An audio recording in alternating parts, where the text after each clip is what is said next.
He handed over his carefully prepared loan paperwork only for the loan officer to crumple it in his fist and feed it into a shredder until 8 minutes later the CEO's announcement echoed through the branch. Henry Thompson watched, his breath catching in his throat, as Carl Benson, the loan officer, snatched the thick envelope from his outstretched hand. The pristine manila folder contained months of meticulous preparation, pay stubs, service records, a carefully drafted business plan for the small hardware store he dreamed of opening. Benson didn't even glance at the neatly typed cover letter. "We can't process this," Benson stated, his voice flat and devoid of any empathy. The nameplate on his desk, Carl Benson, Loan Services, seemed a cruel joke. Henry Thompson's hand, still extended, began to tremble slightly. He tried to form a question, but no sound came. Benson, with a sigh of performative irritation, turned his chair 90 degrees toward a hulking gray shredder tucked beside his desk. "This can't be happening," Henry Thompson thought, a wave of disbelief washing over him. He'd waited an hour for this appointment, rehearsing his explanations, steeling his nerves against potential rejection, but not this. Not this outright, immediate dismissal. The officer's movements were quick, efficient, as if disposing of junk mail rather than a man's meticulously assembled hopes. The fluorescent lights of the bank seemed to hum with a sudden, intense pressure. The shredder whirred to life, a monstrous, impersonal sound in the otherwise hushed bank lobby. Henry Thompson saw the edge of his VA disability statement, the corner of his business plan, with its carefully drawn logo, disappear into the machine's unforgiving maw. Each churn of the blades felt like a physical blow. Benson stared straight ahead, his jaw tight, avoiding eye contact. He didn't even read a single page, Henry Thompson realized, the thought a fresh stab of pain. The acrid smell of ozone from the hard-working machine blended with the stale coffee scent in the air.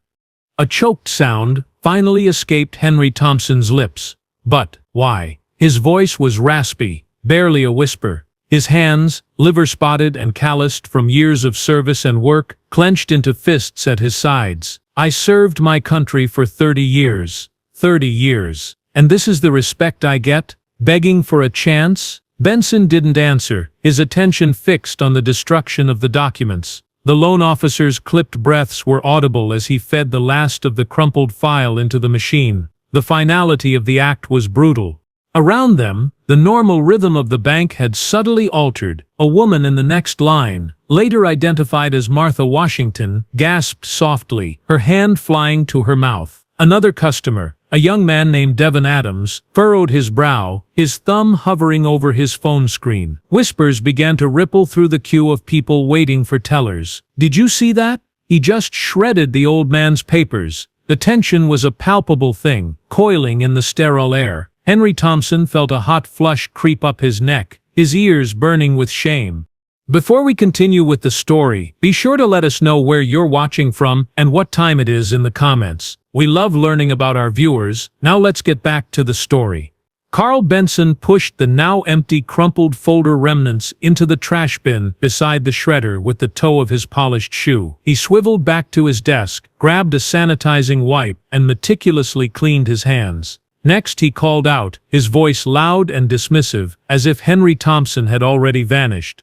Henry Thompson stood frozen, the word "next" echoing in his ears. The eyes of everyone in the lobby seemed to bore into his back. He felt stripped bare, his dignity shredded along with his application. The fluorescent lights, once just a feature of the bank, now felt like interrogation's lamps, exposing his vulnerability, his utter humiliation. "They're all looking at me." They all saw. The pristine, cold marble floor beneath his worn shoes felt miles wide, an impossible distance to cross to reach the exit and escape their pitying or judgmental gazes.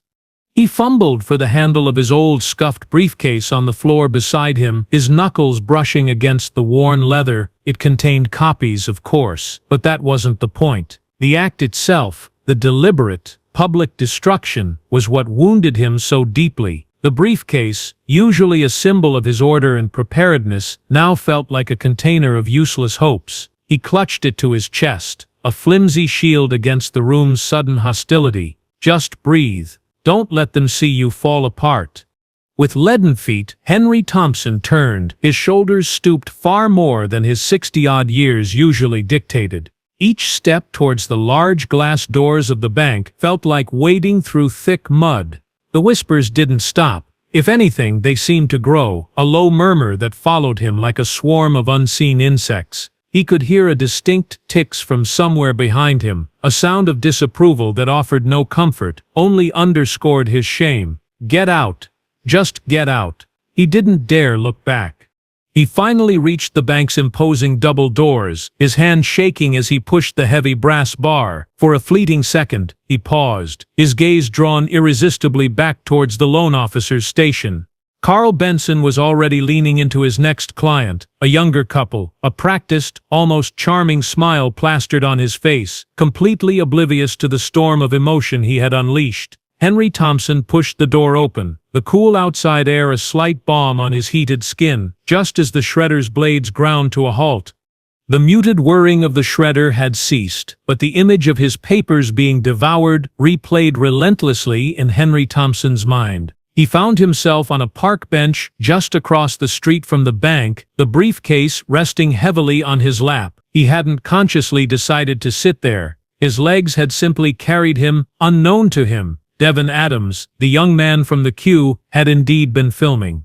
The short, shocking video clip of Carl Benson feeding the documents into the shredder, with Henry Thompson's stunned face in the foreground, was already uploading, captioned, "Loan officer at City Central Bank callously shreds elderly veteran's application. Share this." The video spread like wildfire. Within minutes, it was on local community pages, then picked up by activist groups, then shared by outraged individuals across multiple social media platforms. Hashtags like #BankShame, #Veteran Mistreatment, and #FireCarlBenson started trending. Comments poured in, a torrent of disbelief and anger. "This is disgusting. That poor man. What bank is this? I'm closing my account." Henry Thompson, however, remained oblivious to the digital storm brewing in his name. He just sat, staring at the bank's facade, feeling a profound sense of defeat. Maybe I'm too old for this. Maybe it's a sign. He eventually gathered himself, the initial shock giving way to a dull ache of despair. There are other banks, he told himself, the thought lacking any real conviction. He walked 2 blocks down to a smaller credit union. The fluorescent lights here were softer, the atmosphere less intimidating. But the young teller, polite but firm, explained they weren't equipped for business loans of the type he was seeking without significant collateral he didn't possess. His service record, his impeccable personal credit, his detailed business plan, they barely glanced at it. The shadow of Carl Benson's shredder loomed large. His next stop was a larger, more corporate bank branch further downtown. Here he didn't even get to speak to a loan officer. A curt receptionist handed him a brochure and directed him to an online portal, her eyes flicking over his slightly rumpled suit with a dismissive air. Is this how it is now? No human connection? Just algorithms and faceless decision-makers? The humiliation from the first bank visit clung to him, sapping his confidence. He imagined everyone could see his earlier rejection written on his face, the ghost of shredded paper clinging to his clothes. Meanwhile, in a sleek office on the top floor of the City Central Bank headquarters, Brandon Davis, the bank's young and typically composed CEO, was having a very different kind of morning. His public relations chief, a visibly flustered woman named Susan Miller, using a name from the list, Stephen Miller, changed to Susan, burst into his office without knocking, her tablet held out like a shield. "Brandon, you need to see this. It's bad." On the screen was the video of Carl Benson, the shredder, and Henry Thompson's anguished face. The view counter was already in the tens of thousands and climbing rapidly. Brandon Davis watched the 30-second clip, his knuckles turning white as he gripped the edge of his mahogany desk. His expression shifted from surprise to disbelief, then to a cold, hard anger. The audio, though slightly muffled, clearly captured Benson's callous next and the shocked murmurs of other customers. He saw Henry Thompson's slumped shoulders, the visible tremor in his hands. "This is not what City Central Bank stands for. the CEO thought, his mind racing. This isn't just bad PR. This is a fundamental betrayal of our values. He recognized the branch instantly. "Get me the head of HR now," Brandon Davis commanded, his voice tight, "and find out who that veteran is. I want his name, his details. Is he still at the branch, or did he leave?" Susan Miller was already typing furiously into her phone. "The video says it happened about 20 minutes ago. The branch is our downtown flagship. Carl Benson. He's been with us 10 years. The CEO's jaw clenched. 10 years of service wouldn't save Benson from this. This was a fireable offense, plain and simple, especially with it playing out in the court of public opinion. The PR chief soon had more information. The veteran's name is Henry Thompson. He's a retired Army sergeant. Impeccable credit, according to a quick preliminary check. The loan was for a small business startup. Brandon Davis felt a surge of renewed anger mixed with a deep sense of shame on behalf of his institution. A veteran, a man who had served his country, treated with such contempt by one of his own employees. The comments online were brutal, calling for boycotts, for Benson's immediate termination. Some were even praising the person who filmed it. "Cancel my next 3 meetings," Brandon Davis said, standing up, his decision made. "Get a live feed link ready for an internal all-branch announcement. And get me a car. I'm going down to the branch myself. This needs to be handled, and it needs to be handled now, publicly." He straightened his tie, his expression resolute. He wasn't just going to fire an employee, he was going to try and make this right, if such a thing was even possible, after such a public and personal affront. This kind of cruelty cannot be tolerated. He strode out of his office, Susan Miller struggling to keep pace. The news of the CEO's impending visit and the reason for it began to filter down through the corporate hierarchy. At the downtown branch, the manager, a nervous man named Albert Reynolds, had just been alerted to the viral video by a frantic call from regional. He looked out at Carl Benson, currently smiling blandly at another customer, completely unaware of the storm descending upon him. The crowd's murmurs rippled across the lobby. Brandon Davis's black sedan screeched to a halt by the curb, and he was out of the door before his driver could open it, his face a mask of grim determination. He bypassed the main entrance, using his executive card to access a side door that led directly to the branch's administrative corridor. He could already hear the elevated hum of anxious activity from the main lobby. His PR chief had patched the live feed capability directly to his phone. He intended for every employee in every branch to witness what was about to happen. This wasn't just about discipline, it was about reaffirming the bank's integrity. He burst through the door, leading from the back offices onto the main banking floor. The branch manager, Albert Reynolds, rushed towards him, his face pale and sweaty. "Mr. Davis, I just found out." Brandon Davis cut him off with a sharp wave of his hand. "Where is he?" he demanded, his voice low, but carrying an unmistakable edge of command. Reynolds pointed a trembling finger towards Carl Benson's station. Benson, sensing the shift in the atmosphere, the sudden hush, looked up, his smile faltering as he saw the CEO marching towards him. The customers in the vicinity, some of whom had witnessed the earlier incident, watched with rapt attention. Cell phones were already out, recording this new, unexpected development. Brandon Davis stopped directly in front of Carl Benson's desk, his shadow falling over the loan officer. Benson started to rise, a confused, sycophantic smile attempting to form. "Mr. Davis, what an unexpected—" "Sit down, Mr. Benson." Davis interrupted, his voice cold as steel. He pulled out his phone, tapped the screen, and the pre-arranged live feed to all bank branches flickered to life. "Mr. Benson, are you aware your actions this morning, regarding a loan applicant, Mr. Henry Thompson, were filmed and are currently circulating on the internet?" Carl Benson's eyes widened, his face losing all color. He stammered, I was just following protocol. The application was incomplete." Brandon Davis's expression hardened. "Protocol? Is it our bank's protocol to publicly humiliate a decorated veteran, to shred his application in his face without even reading it, to treat a member of our community with such blatant disrespect?" Each question was a hammer blow. The live feed carried Davis's angry, controlled voice to hundreds of employees. He's destroying our reputation with his callousness, Davis thought, and he doesn't even grasp the severity. The damage you've done to this bank's reputation in the last hour is incalculable, Mr. Benson, Brandon Davis continued, his voice resonating through the now silent lobby and across the internal network. But more importantly, the damage you did to that man, Mr. Thompson, is unforgivable. We are a community bank. We serve the community. That includes respecting every single individual who walks through our doors.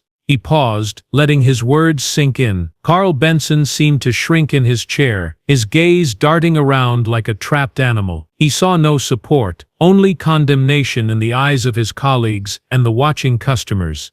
Therefore, effective immediately, Carl Benson, your employment with City Central Bank is terminated. The words were clear, unequivocal. A collective gasp went through the lobby. Some customers even started to applaud softly. Benson opened his mouth, then closed it again, speechless. You will be escorted from the premises. Your personal belongings will be boxed and sent to you. Davis gestured curtly to Albert Reynolds, who, though still shaken, nodded and moved to call security. The CEO didn't spare Benson another glance. His focus was already shifting.